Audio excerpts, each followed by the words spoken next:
จ้าหน้าที่ตำรวจของไทยได้บุกรวบตัววัยรุ่นชายที่เป็นคนลาวร่วมกับคนไทย1 คนในการเปิดห้านขายกระท่อมอยู่แคมป์ทางไซเอเชีย Time to share D+ ผลิตภัณฑ์ปกป้องตับจากเครื่องดื่มแอลกอฮอล์สวัสดีท่านผู้ชมกลับมาพบกับรายการทำทูแสสำหรับพวกข่าวที่เราอยากจะนำเสนอในมื้อนี้ก็คือเกี่ยวข้องกับภาพที่กำลังเป็นกระแสอยู่ในโซเชียลของไทยก็คือภาพที่เจ้าหน้าที่ตำรวจของไทยได้บุกเข้าไปจับกลุ่มวัยรุ่นชายที่เป็นคนลาว1 คนและก็มีคนไทย1 คนที่ร่วมกันในการเปิดห้านขายกระท่อมอยู่แคมป์ทางไซเอเชียซึ่งว่าเนื้อในของข่าวเขาได้มาจากกลุ่มที่นี่อุทัยนอกจากว่าเป็นกลุ่มในประเทศไทยเมื่อตอนบ่ายของวันที่17 ตุลาคม ปี 2025 ที่ผ่านมาเจ้าหน้าที่ตำรวจของไทยได้นำกำลังสุดปฏิบัติการพิเศษฝ่ายปกครองจังหวัดพระนครศรีอยุธยาและก็ชุดเฉพาะกิจกองอาสาสมัครป้องกันดินแดนจังหวัดพระนครศรีอยุธยาร่วมกับเจ้าหน้าที่สำนักงานปปสภาค 1ของการคณะกรรมการคุ้มครองยาเสพติดได้ลงพื้นที่ปฏิบัติการกวดกากลุ่มลักลอบจำหน่ายนำกระท่อมในพื้นที่อำเภอบางปะอินจังหวัดพระนครศรีอยุธยาประเทศไทยจากการลงพื้นที่ของเจ้าหน้าที่สามารถที่จะควบคุมตัวผู้ต้องหาผู้ที่1เป็นคนสัญชาติลาวชื่อเฒ่าซ้อนเพชรไสยวงศ์อันนี้เป็นคนลาวอายุเพียงแต่16 ปีและก็วัยรุ่นชาวไทยนั่นก็คือจำนวน1 คนบ่ได้บอกชื่อพร้อมกับของกลางที่พบในจุดเกิดเหตุก็คือเป็นนำกระท่อมบรรจุขวดจำนวน600 ซีซีจำนวน600 ซีซีจำนวน28 ขวดที่อยู่ในถังแช่น้ำก้อนและก็ยาดีไอจำนวน10 ขวดและก็ยาบ้าจำนวน1 เม็ดก่อนหน้านี้ฝ่ายปกครองจังหวัดพระนครศรีอยุธยาได้รับแจ้งจากประชาชนผู้ที่ว่าใช้เส้นทางหลวงหมายเลขที่32ว่ามีวัยรุ่นชายต่างด้าวลักลอบขายนำกระท่อมและก็ยาดีไอพร้อมทั้งมักจะนำยาบ้ามามั่วสุมกันในกลุ่มวัยรุ่นของไทยในพื้นที่ซึ่งสร้างความเดือดร้อนและก็กีดขวางการสัญจรของรถอยู่บริเวณที่พักแคมป์ทางก็คือแคมป์ทางคูคางปั๊มน้ำมันเสื้อไฟขางสีแยกบางปะอินเจ้าหน้าที่ฝ่ายปกครองจึงได้ร่วมกับสำนักงานปปสภาค 1ได้ลงกวดพื้นที่เบิ่งข้อเท็จจริงและก็วางแผนเข้าปิดล้อมกวดค้นห้านค้าเป้าหมายดังกล่าวโดยได้ส่งสายลับติดตามพฤติกรรมของชายที่เป็นคนต่างดาวก็คือคนลาวเมื่อปรากฏว่ามีลูกค้าเข้ามาซื้อนำกระท่อมเจ้าหน้าที่จึงได้แสดงตัวเข้าจับกุมและพบเห็นเฒ่าซ้อนเพชรไสยวงศ์กำลังนับเงินค่ายาดีไอซึ่งได้ให้การยอมรับว่าตนเองเป็นคนต่างด้าวที่ว่าบ่มีเอกสารประจำตัวใดๆและก็ได้ขายนำกระท่อมในราคาขวดละ 60-80 บาทและยาแก้ไอราคา 100 บาทจากนั้นได้มีการกวดค้นเพิ่มเติมและก็พบยาบ้าที่ว่าสุกเสืองไว้เพื่อเสพในระหว่างรอทาลูกค้าเจ้าหน้าที่ฝ่ายปกครองได้แจ้งข้อกล่าวหาต่อกับผู้ต้องหาทั้ง2 คนดังนี้มีนำกระท่อมโดยมีไว้เพื่อจำหน่ายซึ่งถือว่าเป็นอาหารที่บ่ได้ผ่านการประเมินความปลอดภัยของอาหารและยาและก็ขายยาแผนปัจจุบันก็คือยาแก้ไอเดทิซินโดยที่ว่าบ่ได้รับอนุญาตและก็มีไว้ในครอบครองยาเสพติดให้โทษประเภทหนึ่งก็คือประเภทยาบ้าเพื่อเสพสำหรับตนเองรวมทั้งเป็นบุคคลต่างดาวเข้ามาในราชอาณาจักรไทยโดยที่ว่าบ่ได้รับอนุญาตและก็เป็นบุคคลต่างดาวเฮ็ดเวียกโดยที่ว่าบ่ได้รับอนุญาตให้เฮ็ดเวียกเช่นกันซึ่งว่าเจ้าหน้าที่จึงได้นำตัวผู้ต้องหาพร้อมกับของกลางทั้งหมดไปเฮ็ดบันทึกการจับกุมก่อนที่จะส่งให้พนักงานสอบสวนสถานีตำรวจภูธรบางปะอินดำเนินคดีตามกฎหมายต่อไปอันนี้ก็คือในของข่าวที่ว่าเกิดขึ้นก็คือเรื่องของวัยรุ่นลาวที่ว่าไปร่วมกับวัยรุ่นไทยในการเปิดห้านน้อยๆก็คือห้านขายนำกระท่อมอยู่แคมป์ทางเส้นทางไซเอเชียโนสังวาอยู่ในจังหวัดอยุธยาซึ่งว่าอันนี้เป็นวัยรุ่นเพียงแต่16 ปีที่ว่าเข้าไปอยู่ในประเทศไทยถือว่า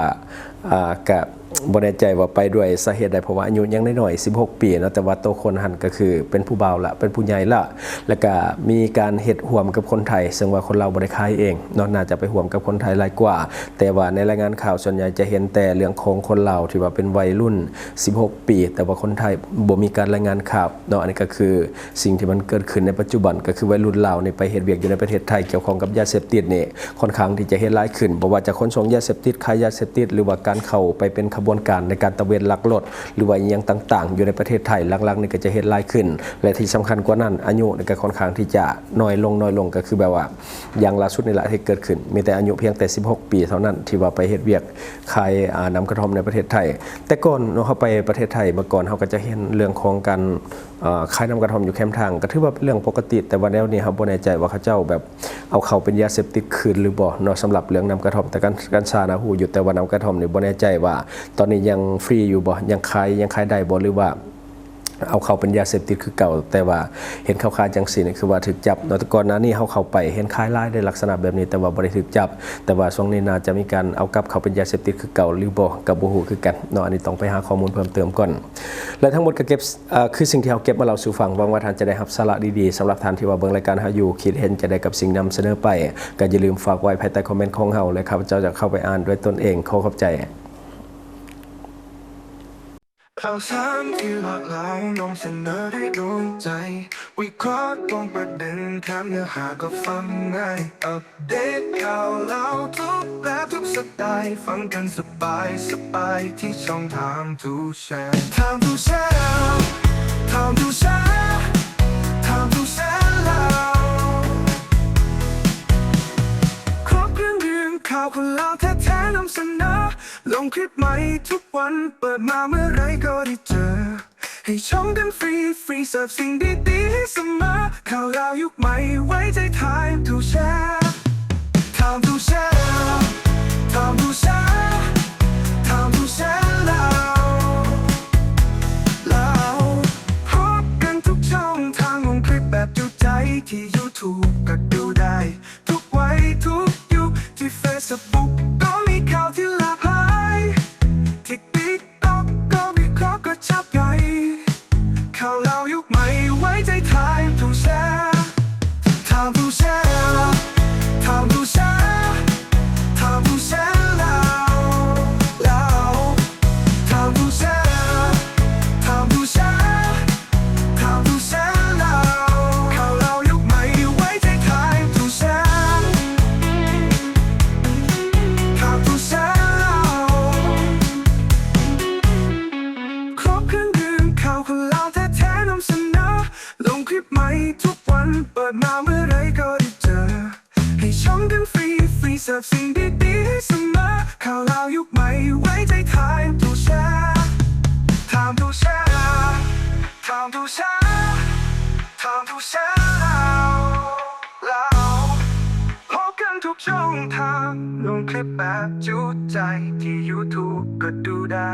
ทุกวัยทุกยุคที่ Facebook ก็มีข่าวที่หลากหลายที่ TikTok ก็วิเคราะห์ก็ชับใหญ่ข่าวเล่ายุคใหม่ไว้ใจไทม์ทูแชร์ไทม์ทูแชร์ไทม์ทูแชร์ไทม์ทูแชร์แล้วไทม์ทูแชร์ไทม์ทูแชร์ไทม์ทูแชร์แล้วข่าวเล่ายุคใหม่ไว้ใจไทม์ทูแชร์ไทม์ทูแชร์แล้ว Subscribe for more video.